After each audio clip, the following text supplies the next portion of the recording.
High বন্ধুরা, গীতা তরফ থেকে আপনাদের সকলকে স্বাগত জানাই। আশা করি আপনারা প্রত্যেকে ভালো আছেন, সুস্থ আছেন এবং পজিটিভ আছেন।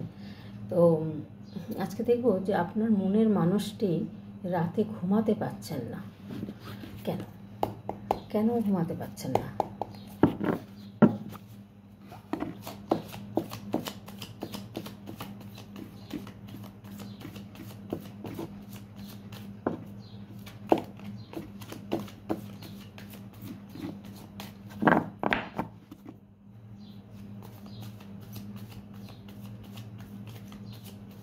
আপনার মনের মানুষটি রাতে ঘুমাতে পারছেন না।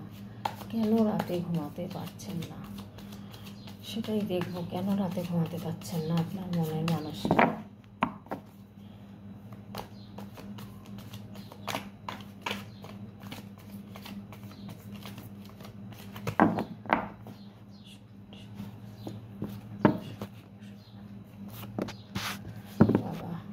খুব মন খারাপ, মনের কাজ চলে এসছে। আচ্ছা, তারপরে সান এসছে। সান, মুন, ওয়ান্স, এসব ওয়ান্স, লাভার্সের কার্ড এসছে। আপনাকে সোলমেট মনে করেন। টাওয়ারের কার্ড, ওরে বাপরে। Stuck, 5 of cups. এখানেও মন খারাপ। বেশ কি নেগেটিভ। আপনার মনের মানুষ রাত্রে ঘুমাবেন কি করে বলুন? কি পরিস্থিতির মধ্যে রয়েছেন উনি? রাত্রে ঘুমাতে পারছেন না। উনি একটা হ্যাপি ফ্যামিলি চেয়েছিলেন, একটা হ্যাপিনেস থাকতে চেয়েছিলেন, কিন্তু যেহেতু এখানে পেজের কার্ড এসছে, ছেলে মানুষে বুদ্ধি করে ফেলেছেন, ভুল করে ফেলেছেন। তবে ওনার কাছে অপরচুনিটি প্রচুর রয়েছে। ওখানে লাভার্সের কার্ড এসছে, এখানে ভালোবাসার কার্ড এসছে। দেখুন, যেটা হয়তো কারো 3 বছরের সম্পর্ক, কারো 6 বছরের সম্পর্ক, বা বেশিও হতে পারে, কমও হতে পারে, এটা বলা যায় না। আর এখানে এসছে দেখুন লাভার্সের কার্ড। একটা সোলমেট কানেকশন কারোর মধ্যে রয়েছে। সেই সোলমেট কানেকশন যদি থেকে থাকে, সেটাই কিন্তু উনি আপনার কথা শুধু ভাবছেন যে আপনিই ছিলেন ওনার সোলমেট কানেকশন। এবং একটা আপনাদের মধ্যে একটা হয়তো আনকন্ডিশনাল লাভ ছিল, যেখানে ধরুন কোনো শর্ত ছিল না, অর্থনৈতিক ব্যাপারটা হয়তো খুব একটা ছিল না। হ্যাঁ, আপনি অল্পেতে ভীষণ খুশি হয়ে যেতেন বা খুশি থাকতেন, কিন্তু উনি এখন ওনার টাওয়ার মুভমেন্ট গেছে। টাওয়ার মুভমেন্ট যাওয়া মানে প্রচুর ক্ষয়ক্ষতি হয়েছে। বিজনেস করে থাকলে বিজনেসে লস হয়েছে, বা ধরুন জব করে থাকলে জব চলে গেছে, এরকম একটা পজিশন কিন্তু গেছেন। উনি কিন্তু কারো দ্বারা চিটিং হয়েছেন। চিটিংয়ের কার্ড এসছে, কারো দ্বারা চিটিং হয়েছেন এবং উনি কিন্তু খুব ফোর্সে আপনার সাথে যোগাযোগ করতে চাইছেন। এখানে দেখা যাচ্ছে যে উনি ঝড়ের বেগে আসতে চাইছেন আপনার কাছে, কারণ উনি রাতে ঘুমাতে পারছেন না। রাতের পর রাত উনি জেগে বসে থাকছেন, রাত্রে ঘুমাচ্ছেন না, ভীষণ কষ্ট পাচ্ছেন, ভীষণ কষ্টের মধ্যে রয়েছে, মন ভীষণ খারাপ, উনি স্টাক হয়ে রয়েছেন। আর এতটাই ভয় ওনার মধ্যে ঢুকে গেছে যে এখন কেউ আসলেও উনি তাকে বিশ্বাস করতে পারছেন না বা ভরসা করতে পারছেন না। কারণ এই জায়গাটায় দেখা যাচ্ছে যে উনি এতটাই ভীত হয়ে রয়েছেন যে কেউ অফার করলেও ভালো কিছু উনি দেখছেন না, যে কে উদ্দেশ্যে অফারটা করছে, এটা কিন্তু ওনার মাথায় কাজ করছে। যার জন্য কিন্তু উনি কোনো অফারও নিতে চাইছেন না, বা ওনার কাছে অপরচুনিটি অনেক রয়েছে, হয়তো অনেক অপরচুনিটি রয়েছে, বা ওনার বাড়ি থেকে হয়তো দেখাশোনা সম্বন্ধ হচ্ছে, যদি অবিবাহিত হয়ে থাকে কারোর মনের মানুষ, তো সম্বন্ধ দেখাশোনা হচ্ছে। সেই জায়গায় কিন্তু উনি সিদ্ধান্ত যেটা নিচ্ছেন, সে সিদ্ধান্তটা শুধু আপনার কথাই ভাবছেন, যে আপনি ওনার কাছে ছিলেন একটা হীরের মতো, আর উনি হীরে বাদ দিয়ে হয়তো কাঁচকে ধরেছিলেন। সে কাঁচকে ধরে আজকে তার কিন্তু একটা টাওয়ার মুভমেন্ট গেছে। যে ক্ষয়ক্ষতিটা হয়েছে, মানে অর্থনৈতিক বলুন, কাজ বলুন, কর্মের কথা বলুন, মনের কথা বলুন, সমস্ত দিক ওনার ক্ষতি হয়েছে। সেই জায়গাটা উনি এখন একদম স্টাক হয়ে রয়েছেন। উনি কিছুতেই আর পারছেন না এখান থেকে বেরোতে। মনের অবস্থাটা এতটাই খারাপ। কিন্তু এখানে সান কার্ড এসছে এখানে, আর এখানে একটা হ্যাপিনেস, মানে হ্যাপি ফ্যামিলি এসছে। তো হ্যাপি ফ্যামিলি হয়তো চাইছেন, মনে মনে হয়তো একটা হ্যাপি ফ্যামিলি আপনার সাথেই করতে চাইছেন, বা হয়তো চেয়েছিলেন। মাঝখানে হয়তো কেউ এসে ওনার ক্ষয়ক্ষতি করে দেওয়াতে উনি মানসিক দিক দিয়ে খুব ভেঙে পড়েছিলেন। সেই জায়গাটা হয়তো এমন হতে পারে আপনি বুঝতে পারেননি, সেটাও হতে পারে। যাই হোক, এখানে চিটিং উনি কিন্তু হয়েছেন কারো দ্বারা চিটিং হওয়াতে উনি সেই হ্যাপি ফ্যামিলির যে স্বপ্নটা সেটা কিন্তু উনি ভুলতে পারছেন না। উনি হ্যাপি থাকতে চাইছেন কিন্তু পারছেন না, আপনার কথাই শুধু মনে করছেন। আর যতই অপরচুনিটি থাক না কেন উনি মনে করছেন যে আপনার সাথে একটা সোলমেট কানেকশন আছে, বা এমন কারো সম্পর্ক আছে যেটা 5-6 বছরের রিলেশন বা আরও বেশিও হতে পারে, যেটা ছোটোবেলাকার রিলেশন বলে, ছেলেবেলার school life, college life, online, এরকম টাইপের আপনাদের কিন্তু একটা সম্পর্ক হয়তো কারো জীবনে ছিল। সেইখানে দেখুন থার্ড পার্টির কার্ড, থার্ড পার্টি এসছে। থার্ড পার্টি আসাতেই কিন্তু ওনার এই ক্ষয়ক্ষতিগুলো হয়ে গেছে। এই ক্ষয়ক্ষতি হওয়ার পরে এখানে মুন কার্ড এসছে। এখন উনি মানে এতটাই পরিস্থিতি খারাপ ওনার গেছে যে উনি মনে করছেন দিনটাকেও রাত, ওনার কাছে রাত আর দিন সমান হয়ে গেছে, এরকম একটা পরিস্থিতি কিন্তু আমি দেখতে পাচ্ছি। তো এখান থেকে বলা হচ্ছে যে এস অফ ওয়ান্স এসছে। তো এখানে নতুন করে হয়তো আপনাদের কোনো কিছু ফ্লোয়িং হবে, বা আপনি কোনো নতুন কিছু আইডিয়া উনি বের করছেন, সেই নতুন আইডিয়াতে হয়তো উনি চলবেন, বা কোনো নিউ অপরচুনিটি হয়তো উনি পাচ্ছেন সেটা, বা নিউ অপরচুনিটি আপনাকেই মনে করছেন যে আপনার সাথেই নতুন করে আবার হয়তো সম্পর্কটা তৈরি করবেন। এবার সবার এনার্জি তো একরকম হবে না বন্ধুরা, সবার পার্টনার কিন্তু এনার্জি একরকম হয় না। আর আপনারা কিন্তু যদি মনে করেন যে এটা জেনারেল রিডিং, প্রতিটা কথা আপনার সঙ্গে মিলে যায়ও, তবুও কিন্তু আপনারা ডিসিশান নেওয়ার আগে আপনারা কিন্তু পার্সোনাল রিডিং যাকে দিয়ে খুশি করিয়ে নেবেন। তা নইলে কিন্তু এই জেনারেল রিডিং দেখে আপনারা কিন্তু কোনো সিদ্ধান্ত নেবেন না, এটা আমার অনুরোধ আপনাদের কাছে। কারণ জেনারেল রিডিংটা হয় সম্পূর্ণ অনেকের এনার্জি চলে আসে, অনেকের এনার্জি দিয়ে কিন্তু আমরা রিড করে থাকি। তো সেখানে আপনি যদি মনে করেন যে আপনার সাথে পুরো মিলে যাচ্ছে বলে আপনারই রিডিং, এই বলে আপনি একটা সিদ্ধান্ত নিয়ে নিলেন, বা পার্টনারের সঙ্গে হুট করে কথা বলতে চলে গেলেন, সেটা কিন্তু করবেন না।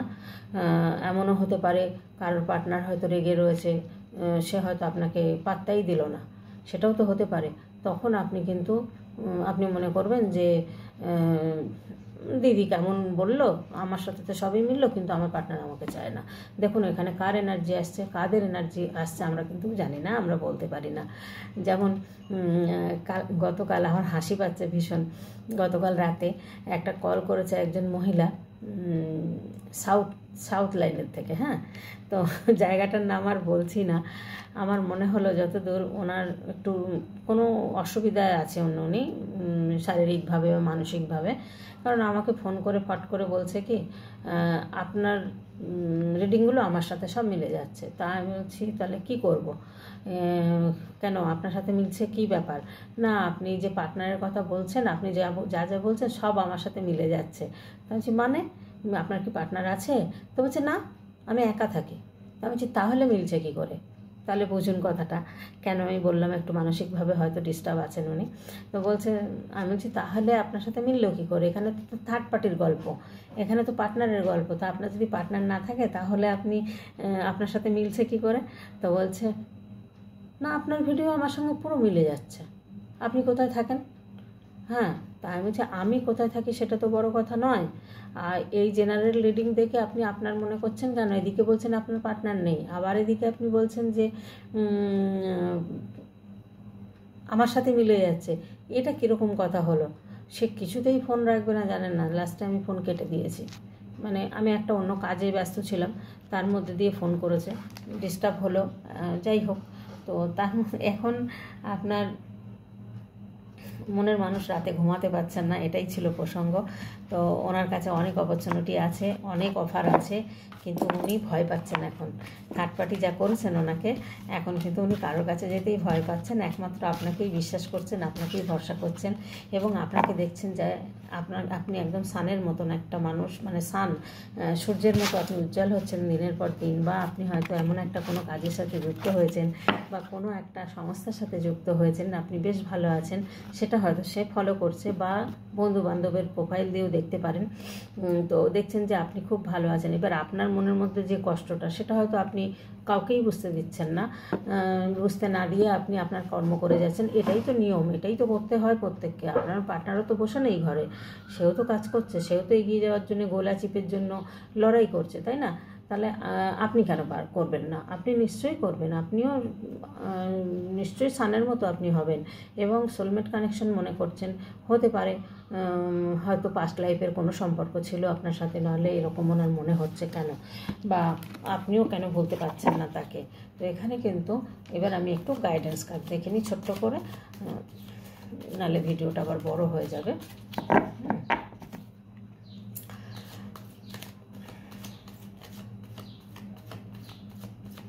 অনেকেই আছেন ভুলে যান খুব তাড়াতাড়ি, অনেকেই আছেন হাউ হাউ করে কান্নাকাটি করেন কারো কাছে বলতে গেলে, আবার কেউ আছেন হাসি মুখে থাকেন, কাউকে বুঝতে দেন না। আপনি হয়তো সেরকমই মানুষ, ভিতরের কষ্ট ভিতরে রেখেই দিয়েছেন, কাউকে বুঝতে দিচ্ছেন না যে আপনি কাকে ভালোবাসেন, বা কিভাবে আপনি চলছেন, কিভাবে আপনি এগিয়ে যাচ্ছেন। সেটা বুঝতে দিয়ে লাভ কী? বুঝতে দিলে তো সে ফিরে আসবে না, তাই না? ঠিকই করেন আপনি, আমি বলবো ঠিক করেন। বুঝতে দিয়ে কান্নাকাটি করে নিজেকে ছোট ভাবার কোনো কারণ নেই, কারণ আপনিও মানুষ, সেও মানুষ, এখানে থার্ড পার্টি রয়েছে। তাহলে আপনি কেন তার জন্য কান্নাকাটি করবেন? কেন কান্নাকাটি করবেন? সে তো বসে নেই, সে কিন্তু বসে নেই আপনার জন্য। মনে করছেন সোলমেট কানেকশন, কিন্তু এখানে থার্ড পার্টির গল্প তো রয়েছে, তাই না? সে এখন যে কোনো সিচুয়েশনে থাকতে পারে, সে খারাপ কাজ, তার কর্মার জন্য হয়তো সে খারাপ সিচুয়েশনে রয়েছেন, কিন্তু সে তো বসে নেই, সে তো গোল অ্যাচিভ করছেন, সে তো হ্যাপিনেস হয়েছেন। শুধু একটাই কাপের অভাব, সে তো 9টা কাপ সংগ্রহ করেছেন, এবং উনি কিন্তু এখন বিয়ে করতে চাইছেন, যদি অবিবাহিত হয়ে থাকেন। আর আপনাকেই কিন্তু বিয়ের সম্পর্কেই কিন্তু যদি দেখা করেন তো সেটাই বলবেন, বা একসাথে থাকার একটা প্ল্যান করবেন। যদি আপনারা বিবাহিত হয়ে থাকেন দুজনেই, তাহলে আপনাদের একটা বন্ধুত্ব সম্পর্ক হলেও কিন্তু থাকবে। উনি প্রচুর জাগলিং করছেন, প্রচুর কিন্তু পরিশ্রম করছেন, প্রচুর হার্ডওয়ার্ক করছেন, করে কিন্তু এই পজিশানটা এসছেন, বা উনি কিন্তু গোল অ্যাচিভ করতে পেরেছেন। তো আজকের মতো ভিডিওটা এখানেই রাখবো বন্ধুরা। কার কেমন লাগলো অবশ্যই জানাবেন। আর ভিডিও করতে, ইউটিউব খুলে ভিডিও করতে এসে, ট্যারট করতে এসে অনেক অভিজ্ঞতা হয়েছে আমার। সত্যি কথা বলতে, সবার সাথে কথা বলতে বলতে অনেক অভিজ্ঞতা আমার বেড়ে গেছে। আর এই সমস্ত মানুষজন নিয়েই আমাকে চলতে হয়। কত রকম মানুষ, কত রকম কথা শুনি। যাই হোক, তাদেরকে যতটা পারি হিল করার চেষ্টা করি, তাদেরকে চেষ্টা করি যে তারা যেন কান্নাকাটি না করে, তারা যেন ভালো থাকে। ইউনিভার্সকে জানান, চোখের জল দুফোঁটা ফেলতে হলে অন্য মানুষের কাছে ফেলবেন না, নিজেকে দুর্বল ভাববেন না, দুর্বলতা বানাবেন না। ইউনিভার্সের কাছে দুফোঁটা চোখের জল ফেলুন, বাইরে নয়। বাইরে যখনই চোখের জল ফেলবেন, তখনই কিন্তু আপনাকে পরের দিন, কিছুদিন বাদে আপনাকে এই কথাটা শুনতে হবে, বা লোকে কিন্তু আপনাকে কথা শোনাবে। কেউ ছাড়বে না, ঘরের লোকও না, বাইরের লোকও না। তাই জন্য মনের দুঃখ, মনের কষ্ট, মনের যন্ত্রণা মনের মধ্যে রেখে হাসি মুখে চলুন, নিজের গ্রোথ করুন, নিজের দিকে ফোকাস দিন, এগিয়ে চলুন। আজকের মতো এখানেই রাখবো বন্ধুরা। এইভাবে আপনারা আমার পাশে থাকবেন, আর আপনাদের নিশ্চয়ই আমি হিল করব। যারা আমার পার্সোনাল রিডিং নেয় তাদের আমি যথেষ্ট বোঝাই, যথেষ্ট হিল করি, এবং তারা বলে, দিদি তুমি এত সুন্দর বোঝাও, তুমি এত সুন্দর কথা বলো, যে আমি সত্যিই, আমার এখন অনেকটা সাহস জোগাড় হয়েছে, অনেকটা আমি ভালো লাগছে আমার। তো আমি চাই আমার ভাই বোন, বন্ধু যাই হন না কেন, আপনারা প্রত্যেকে ভালো থাকুন, সুস্থ থাকুন, পজিটিভ থাকুন, এবং আমার মতো হাসি খুশি আনন্দে থাকুন। আমি এটাই চাইব যে আপনারা হাসতে শিখুন, হাসাতে শিখুন। হ্যাঁ, আর চোখের জল যদি ফেলতে হয়, কাঁদতে যদি হয়, আপনি পরম যে আপনার যদি দীক্ষিত হয়ে থাকেন, আপনার যে ঈশ্বরকে আপনি ভালোবাসেন, ঈশ্বর একজন, রূপ বহু রূপ হয়ে আমাদের কাছে আছেন। তো বহু রূপের মধ্যেও তো অনেক রূপ অনেকে পছন্দ করেন। তো সেই রূপ যাকে ভালোবাসেন তার কাছে দুফোঁটা চোখের জল ফেলুন। খুব কষ্ট হলে দেখবেন আপনি হালকা হয়ে যাবেন, তারপর আর চোখে জল আসবে না আপনার। কষ্ট থাকবে, দেখুন ভিতরের কষ্টটা তো কোনো দিন মরে যায় না, মারা যায়ও না, কষ্টটা থেকেই যায়, কিন্তু চলতে হয়। জীবনে চলতে গেলে, বেঁচে থাকতে গেলে চলতে হবে। চলতে হলে আপনাকে পজিটিভ থাকতে হবে। যখনই আপনি পজিটিভ ভাইবস নিয়ে চলবেন না, তখন দেখবেন সব কিছু আপনার পজিটিভ হচ্ছে। আস্তে আস্তে দেখবেন আপনার পার্টনারও আপনার কাছে ফিরে আসছে, সে স্বামী হোক বা আপনার কোনো থার্ড পার্টি কেউ যদি থাকে বন্ধুবান্ধব, দেখবেন আপনার কাছে চলে আসবে। আর যত কাঁদবেন, যত তার জন্য লোকের কাছে বলবেন, ততই সে পিছিয়ে যাবে। এটা কিন্তু বাস্তব। তো আজকের মতো এখানেই রাখছি। প্রত্যেকে ভালো থাকবেন, সুস্থ থাকবেন, পজিটিভ থাকবেন, আমার পাশে থাকবেন। এইভাবে আমি চাইবো, আমি যে ভালোবাসাটা পাচ্ছি আজকে, আমি এত ধন্য নিজেকে, মানে কি বলবো, আমি ভীষণ নিজেকে মনে হয় যে এই বয়সে এসে আমার এটা প্রাপ্তি ছিল। আমার প্রত্যেক ভাই বোনরা আমাকে ভীষণ ভালোবাসেন, আমারও খুব ভালো লাগে। আজকের মতো এখানেই রাখি, টাটা।